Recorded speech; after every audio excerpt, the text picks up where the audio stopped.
Awaken your spirit chosen ones. The moment someone starts watching you closely, it's rarely because you're lost. It's because you don't fit. At some point, curiosity turns into concern, not the loud, dramatic kind you see in movies, but the quiet, professional kind. The kind that takes notes, cross-checks behavior, and watches from a distance without blinking. That's where this story begins. Not with paranoia, not with ego, but with a private investigator doing what they're trained to do: follow patterns, document inconsistencies, and explain what doesn't make sense. Here's a fact most people don't realize. Private investigators aren't hired to chase people who are failing.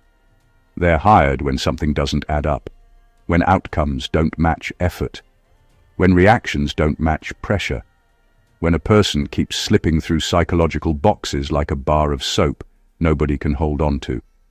And according to behavioral studies, humans rely on predictability to feel safe. Remove predictability, and attention sharpens fast. That's exactly what happened here. You weren't loud. You weren't chasing influence. You weren't trying to prove anything. Yet doors opened without knocking, tensions formed without confrontation, and people around you changed course after brief interactions. To a trained eye, that's not coincidence. That's disruption. Subtle, silent, and deeply uncomfortable for anyone who prefers neat explanations.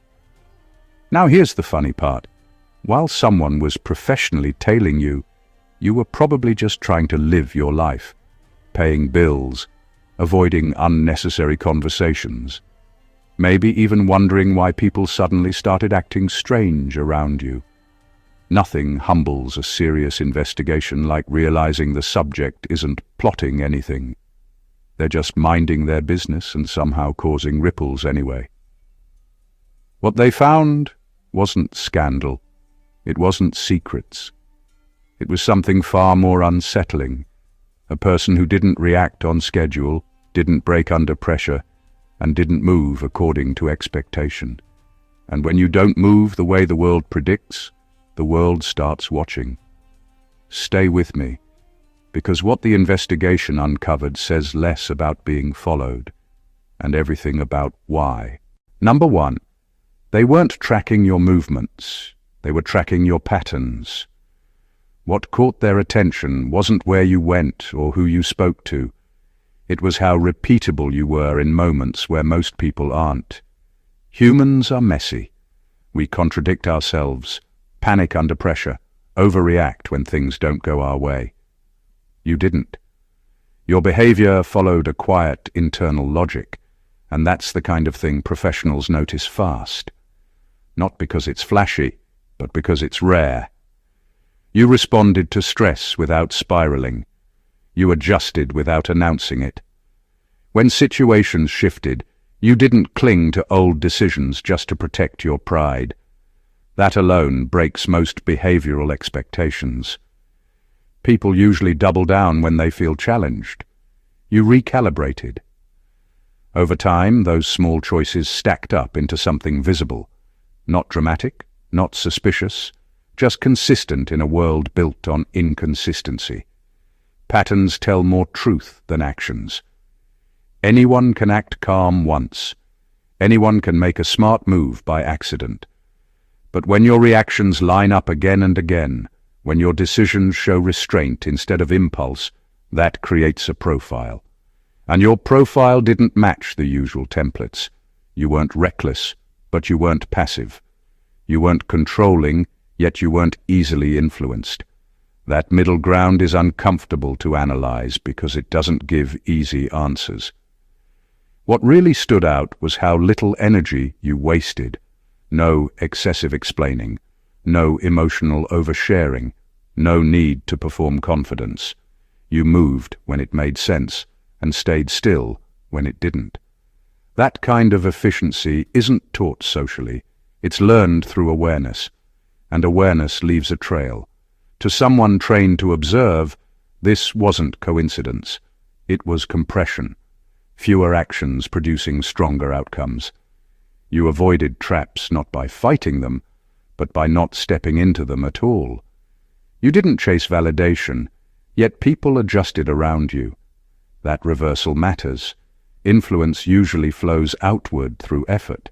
Yours flowed quietly through presence and timing. So no, they weren't interested in your footsteps. They were studying your rhythm. Because when someone keeps beating the odds without looking like they're trying, the question isn't where they're going, it's how they keep arriving exactly where they need to be.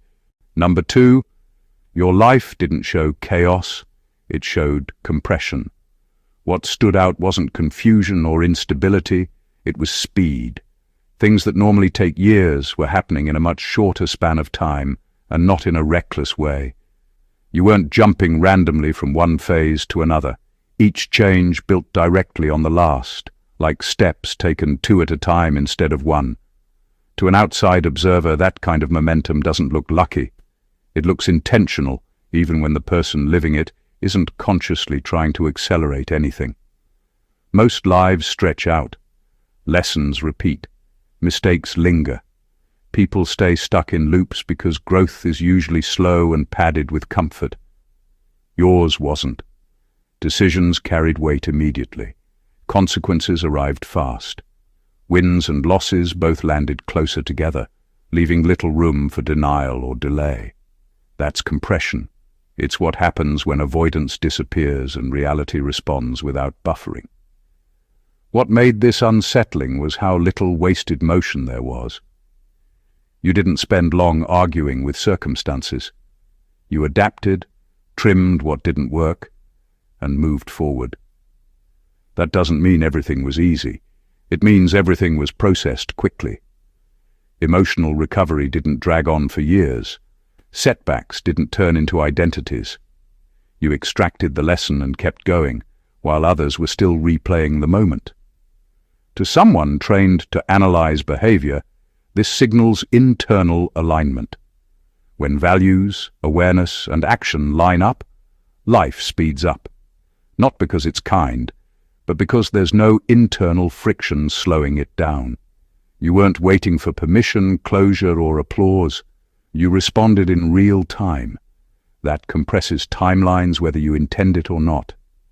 This kind of life often gets misread. From the outside, it can look intense or overwhelming. But intensity isn't the same as disorder. Chaos scatters energy. Compression concentrates it. Your experience is stacked instead of spilling everywhere. Each chapter closed faster, but not sloppily. Loose ends were tied without ceremony. That's what raised eyebrows. Fast growth without collapse. Rapid change without loss of direction. When someone moves through phases at that pace and still stays grounded, it challenges the assumption that growth must be slow to be real. Compression doesn't ask for attention, but it's impossible to ignore. Because when time itself seems to bend around someone, observers stop asking what happened and start asking how. Number 3. People around you changed after contact, not before. What caught the investigator's eye wasn't you acting differently. It was how the people you interacted with began to shift immediately after being near you. Friends, colleagues, even casual acquaintances suddenly made choices that seemed unprompted, but the timing told a different story.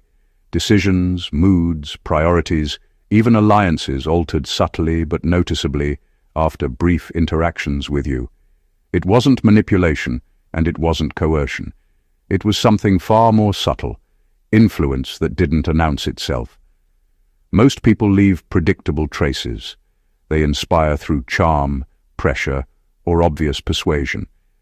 But your presence had a quieter, almost gravitational pull. Conversations ended with others reconsidering paths they hadn't questioned before. Behaviors that seemed settled suddenly adjusted. People didn't just react, they recalibrated.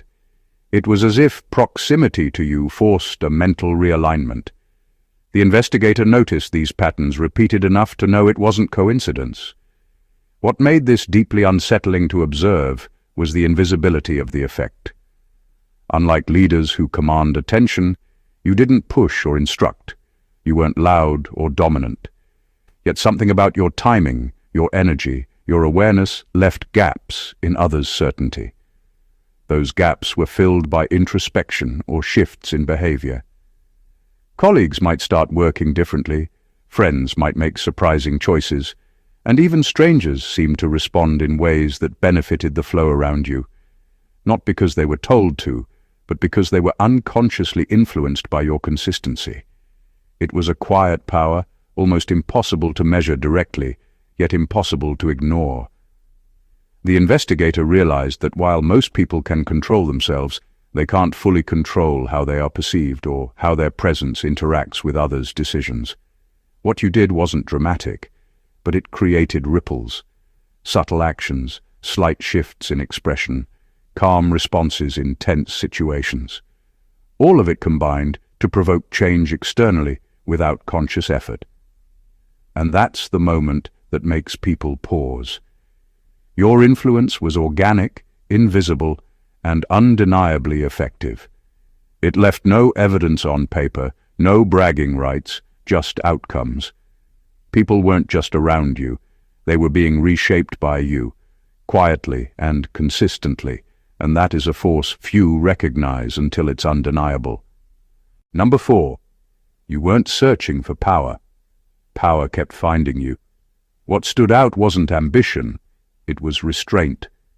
You weren't chasing control, status, or dominance, yet situations kept placing leverage in your hands. Opportunities arrived without you announcing readiness. Influence showed up without you asking for it. That's what made it unsettling to observe. Most people who gain power are loud about wanting it. You weren't. And yet authority kept orbiting you like it had nowhere else to land. You didn't position yourself as the center, but decisions started waiting on you anyway. People paused to hear your response. Outcomes shifted after you spoke, even briefly. Not because you demanded anything, but because your words carried weight without force. That kind of gravity doesn't come from hunger. It comes from clarity. You weren't trying to win. You were trying to understand, and understanding is far more dangerous than desire. What made this more striking was how often power found you during moments of withdrawal. When you stepped back, influence didn't disappear, it condensed. People leaned in closer, systems adjusted, responsibility followed you even when you avoided it. That reversal is rare. Most people lose relevance when they disengage. You gained it, and to someone trained to analyze behavior, that signals inner authority rather than external ambition. You also didn't hoard control. When power appeared, you didn't cling to it. You used it briefly, precisely, then let it go. That unsettles people more than domination ever could, because it shows you're not dependent on influence to feel stable. You can walk away, and anyone who can walk away from power without fear immediately becomes powerful in a different way. There was no hunger in your actions, no grasping, just alignment. You responded when necessary and stayed silent when it wasn't. That balance made people trust you without knowing why. Trust turns into leverage fast. Not the loud kind, but the quiet kind that reshapes outcomes behind the scenes. So no, you weren't hunting for power. That's what made it keep finding you. Because power is drawn to those who don't need it to validate themselves. And once that pattern becomes visible, observers stop asking how you gained influence and start realizing you never went looking for it at all. Number 5, your resistance to manipulation stood out more than your confidence. It wasn't that you acted boldly or tried to assert dominance. What shocked the observer was how little anyone could bend you, shape your decisions, or influence your emotions. People are usually predictable when pressure is applied. Threats, flattery, or subtle nudges can steer them off course without much effort. You didn't follow that rule. You responded on your own terms, in your own timing, and with your own reasoning. That kind of unshakable self-possession is rare, and it makes anyone studying you take notice immediately. Manipulation relies on assumptions about human weakness. The idea that someone will panic, overreact, or cling to approval. You didn't. You didn't fight back aggressively either. You simply didn't supply the openings. That's what made your presence unnerving. You weren't confrontational. You weren't distant in a way that repelled. You just existed in a way that refused to be molded. And people noticed it subconsciously. They tried subtle moves, testing boundaries, tossing in half-truths and expectations. You treated each with calm clarity, choosing whether it mattered without needing to justify yourself. That quiet discernment signals power in a way confidence alone never does. What made it extraordinary wasn't just the resistance itself, but the ripple effect it caused. Others around you started revealing more about themselves than they intended, often trying to gauge your reactions. They over-explained, misstepped, or contradicted themselves. Your stability exposed their instability. It wasn't about control, it was about presence. Simply by existing in alignment with your own judgment, you set an unspoken standard, and anyone interacting with you had to adjust or stumble. This is what the investigator noticed first. It wasn't your achievements, your charisma, or even your calm. It was your immunity to pressure that revealed the deeper truth. You couldn't be moved by ordinary expectations, and that made you unpredictable in the most powerful sense. Resistance doesn't demand recognition, but it leaves traces. And the traces you left screamed one thing clearly. You respond to the world on your terms, not anyone else's. Number 6. Conflict followed you, but escalation never stuck. Wherever you went, tension seemed to appear around you, but it never exploded the way it does for most people.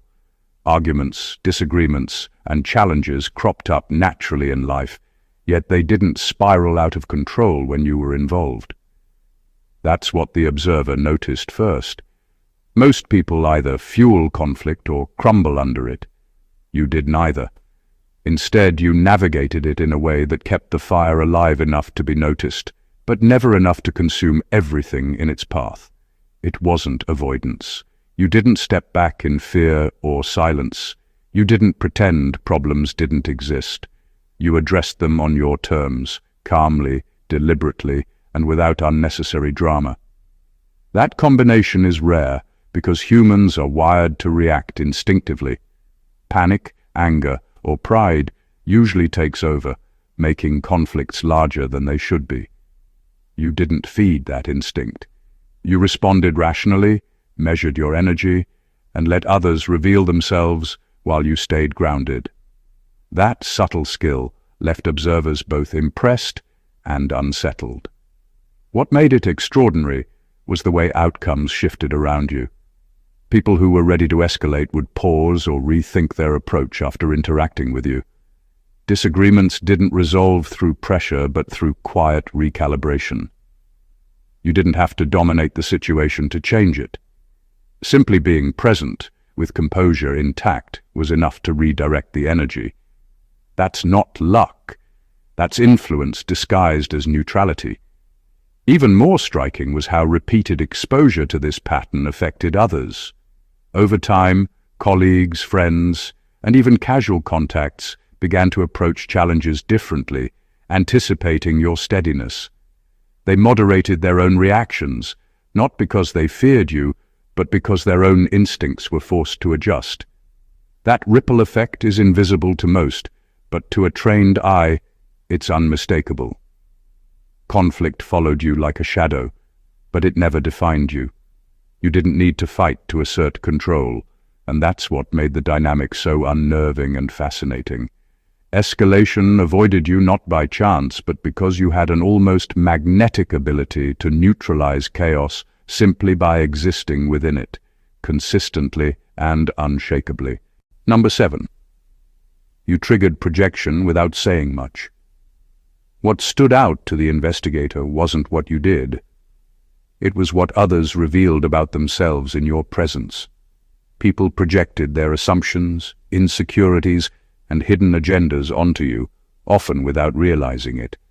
They tried to define you, categorize you, or even manipulate you into fitting their expectations. And every attempt failed. Their reactions weren't reflections of you, but mirrors of their own fears, biases, and unacknowledged desires. That's what made the whole observation so striking. You weren't doing anything overt. You weren't pushing anyone's buttons consciously. Yet the mental and emotional responses you provoked were undeniable. Projection is subtle. It's easy to miss, and most people only see it in hindsight. The investigator noticed it in patterns, the way colleagues over-explained themselves around you, the way friends adjusted their stories, the way strangers revealed intentions they didn't mean to share. Your calm, grounded presence forced them to confront their own thoughts before imposing them on you. That's a rare dynamic. Most people can be shaped by projection, but you absorbed it without being altered. It wasn't about control or superiority. You didn't manipulate anyone into exposing themselves.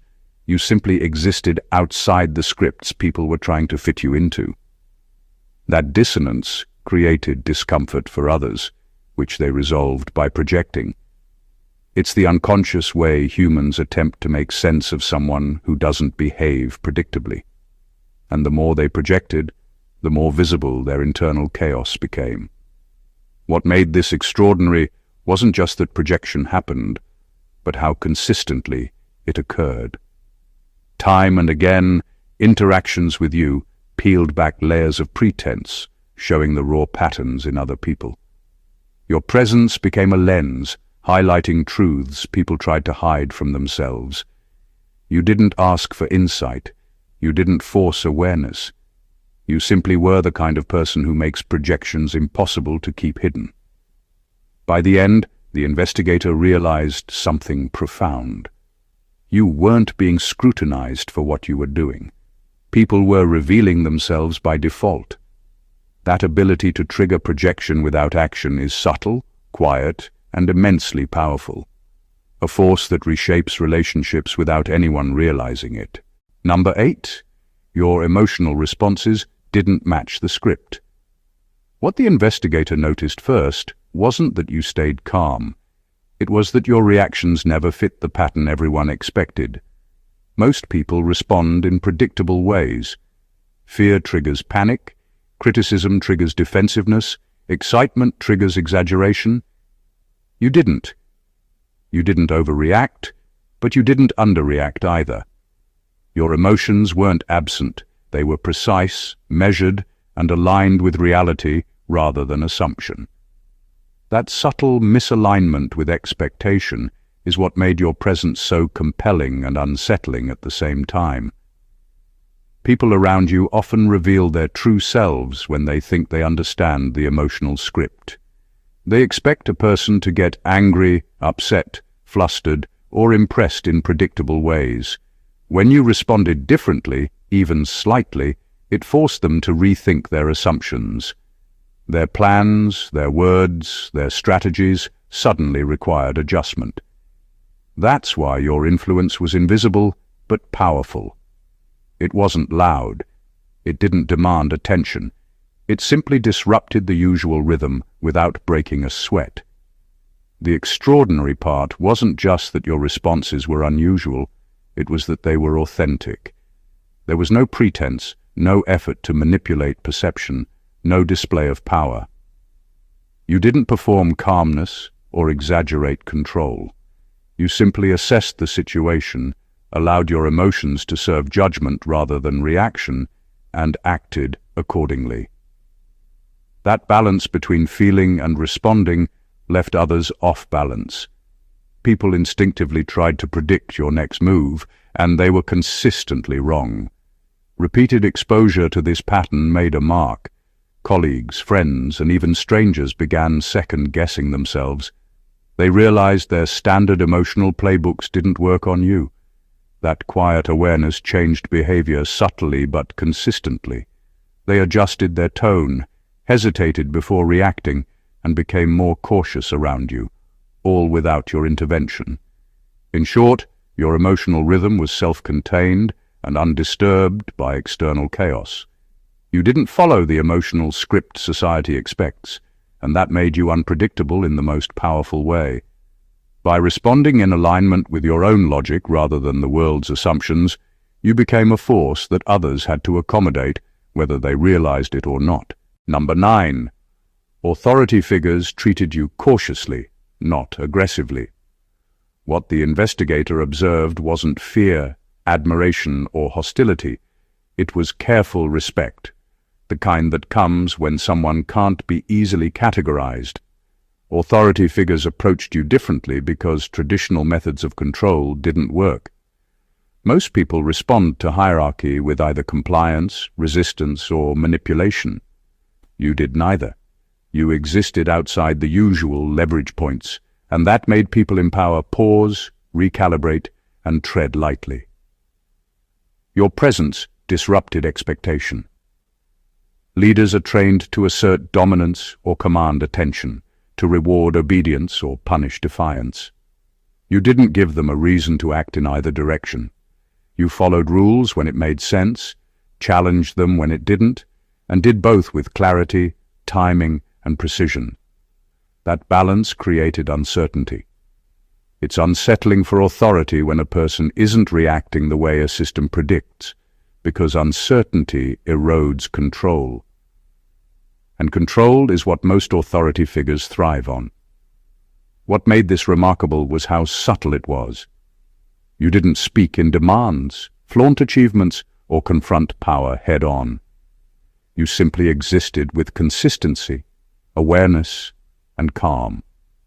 Decisions that should have been routine were paused in your presence.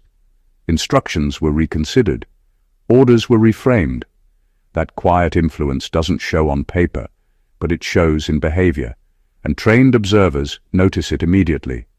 Repeated interactions reinforce the pattern. Authority figures didn't start ignoring you, but they didn't impose either. They treated you as someone to respect, monitor, and consider, not someone to dominate or dismiss. That cautious approach amplified your influence without you doing anything overt. People naturally lean toward clarity, and when you provide it on your own terms, it shifts dynamics subtly but permanently. In essence, you didn't need to challenge power to command it. You didn't need to fight to shape decisions. Your presence alone created a zone where authority acted differently, approached differently, and calculated differently. That kind of subtle, quiet disruption is far more powerful than overt confrontation because it rewrites expectations without a single word of resistance. Number 10. You were often underestimated on first contact, then reassessed quietly. The first impression people got of you rarely matched the reality. To most observers, you appeared ordinary, unassuming, even predictable. You didn't announce your presence with grand gestures or demand attention. That subtlety was your hidden advantage. People approached interactions with low expectations, assuming they had the upper hand or could read you easily. And that's when the most striking thing happened. Their assumptions didn't last. Within minutes, sometimes hours, those same people began to reassess. They noticed the depth of your awareness, the precision of your responses, and the calm clarity with which you navigated situations. Decisions they thought were straightforward became more complicated when you were involved. Plans that assumed compliance had to be rethought. That quiet recalibration isn't obvious at first glance, but a trained observer sees it immediately. You didn't force respect or attention, yet it grew naturally, almost imperceptibly, after the initial contact. What made this dynamic extraordinary was how consistently it occurred. No matter who the person was, a peer, a superior, or even a stranger, the pattern repeated. Underestimation was a temporary state, quickly replaced by acknowledgement. People were forced to confront their own biases, their assumptions about who they were interacting with, and their miscalculations about control. You didn't have to correct them directly. You didn't need to argue or assert dominance. Your actions, your presence, and the way you handled reality created the necessary shift. The reassessment wasn't loud. There were no dramatic apologies or overcompensation. It was quiet, internal, and undeniable. People adjusted their behavior, tempered their expectations, and approached future interactions with a new level of respect or caution. That combination of subtlety and impact is rare because it doesn't rely on intimidation, performance, or aggression. It relies on consistency, intelligence, and presence. Being underestimated and then quietly recalibrated became your silent power. It forced others to recognize your capabilities without you demanding acknowledgement. And that is a kind of influence few can wield, because it shapes perception and behavior without overt effort, leaving an observer both impressed and unsettled. Number 11. Your absence created more reaction than your presence. What the investigator noticed wasn't what you did when you were around. It was what happened when you weren't. People reacted more to your absence than to your presence, and that's a subtle, unsettling kind of influence. Most people leave gaps in daily life, but those gaps fade quietly. Not you. When you stepped back, even briefly, conversations shifted, decisions changed, and priorities were quietly reassessed. Your absence created space for others to reveal truths they wouldn't show when you were present. It wasn't because you were feared or missed in a sentimental way. It was because your presence had been a stabilizing, clarifying force without anyone fully realizing it. People adapted around you naturally, and when that stabilizing influence disappeared, the imbalance forced them to react.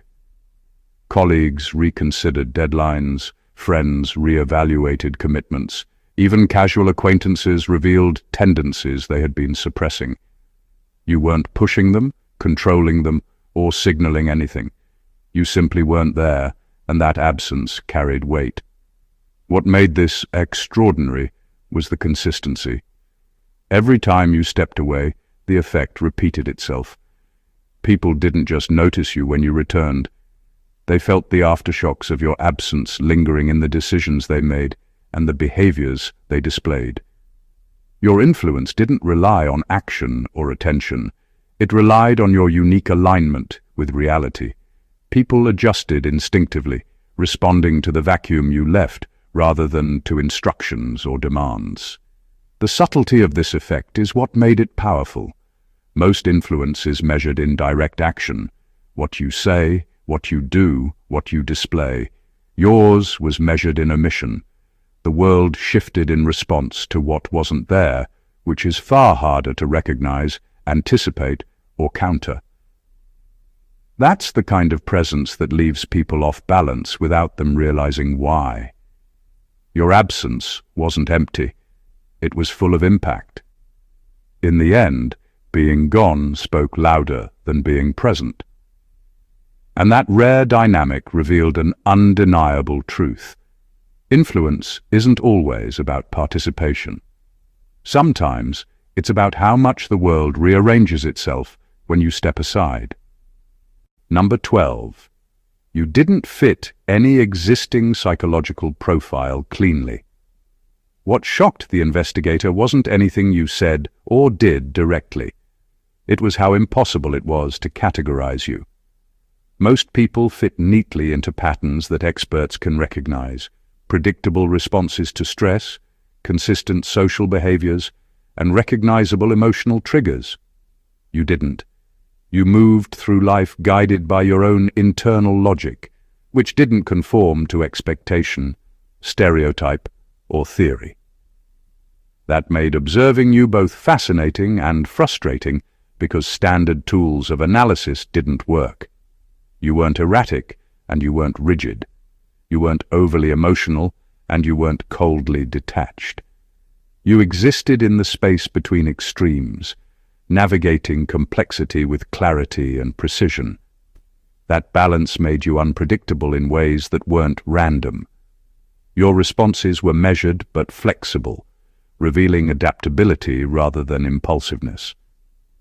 The investigator realized quickly that they weren't tracking a type. They were tracking an entirely new pattern, one that didn't exist in textbooks, studies, or conventional frameworks.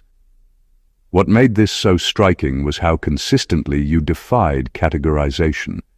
In every interaction, under every kind of pressure, you maintained a rhythm that couldn't be labeled. Stress didn't break you, success didn't inflate you, and social expectations didn't confine you. You followed your own internal map, and the world reacted, sometimes subtly, sometimes dramatically, to your self-contained logic. People around you adjusted instinctively, often without knowing why. That's what left the strongest impression, the impossibility of prediction. Most observers rely on templates to anticipate behavior. You broke every template without effort, forcing people to confront uncertainty directly. That uncertainty wasn't anxiety-inducing in a chaotic way. It was a quiet, undeniable acknowledgement that you were operating outside conventional frameworks. Being unclassifiable created influence without intention. It made people pause, rethink, and recalibrate naturally. They couldn't manipulate you using standard approaches, nor could they rely on assumptions about who you were. Your existence defied expectation in a way that was both subtle and profoundly disruptive. In short, you weren't just different. You were a person the world couldn't reduce, a living exception to every psychological formula it thought it knew. Number 13.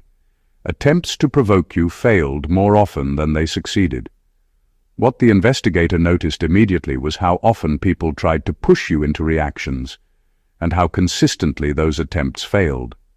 Most people respond predictably to provocation: anger, defensiveness masked as composure or some visible frustration. You didn't. The world could throw criticism, pressure, or even subtle manipulation at you, and the outcomes were never what the provocateurs expected. That failure over time became as telling as any direct observation. You didn't have to fight to remain composed. You didn't have to over-explain or assert control to remain unshaken. You simply absorbed external pressures without letting them dictate your behavior. That kind of immunity is rare because most humans are wired to react first and process later. Your approach reversed that. Process first, respond only when necessary, and always on your own terms. People who sought to unsettle you left exposed themselves instead, revealing their impatience, their assumptions, and their biases. What made this pattern extraordinary was how subtle it was, yet unmistakable to a trained eye. It wasn't about dominance, intimidation, or obvious resistance. It was about presence. Your energy, your timing, and your clarity created a kind of natural buffer against attempts to provoke you. Others miscalculated because they assumed everyone reacts according to visible emotion, social pressure, or expectation. You didn't, and that miscalculation made them uneasy. Repeated exposure to this dynamic altered interactions around you. People began second-guessing their own strategies, adjusting their tone, and reconsidering whether pushing boundaries was worth it. Even small provocations were met with quiet steadiness, which amplified the effect. You didn't need to confront or punish. The consistency of your responses, or lack thereof, shaped behavior indirectly but powerfully. In the end, attempts to provoke you rarely produced results. That's the true mark of influence. Not that you can push others around, but that you can remain untouched while others reveal themselves. Your immunity to provocation didn't just protect you, it reshaped the environment, leaving observers both impressed and quietly unsettled by the silent power of composure. Number 14. The final conclusion wasn't admiration, it was uncertainty. After weeks of observation, the investigator reached a realization that wasn't about awe, respect, or fear. It was uncertainty. Not confusion in the ordinary sense, but a deep, persistent inability to classify, predict, or fully understand you. Most people, no matter how careful or skilled, can be assessed, categorized, or anticipated. You defied that. Every pattern they thought they had identified unraveled under closer scrutiny. Every hypothesis about your behavior required revision, and no amount of data gave them a complete picture. That uncertainty became the defining impression. It wasn't because you were clever or manipulative in obvious ways. You didn't orchestrate events to appear mysterious. You simply acted with alignment and awareness that made the usual rules of observation ineffective. Your actions were logical, your reactions measured, your presence consistent, yet unpredictable in the ways that matter most. That combination created a state where no conclusion could be final. Authority, influence, and insight all collided in ways that left the investigator questioning assumptions rather than confirming them. What made this especially striking was how quietly you achieved it.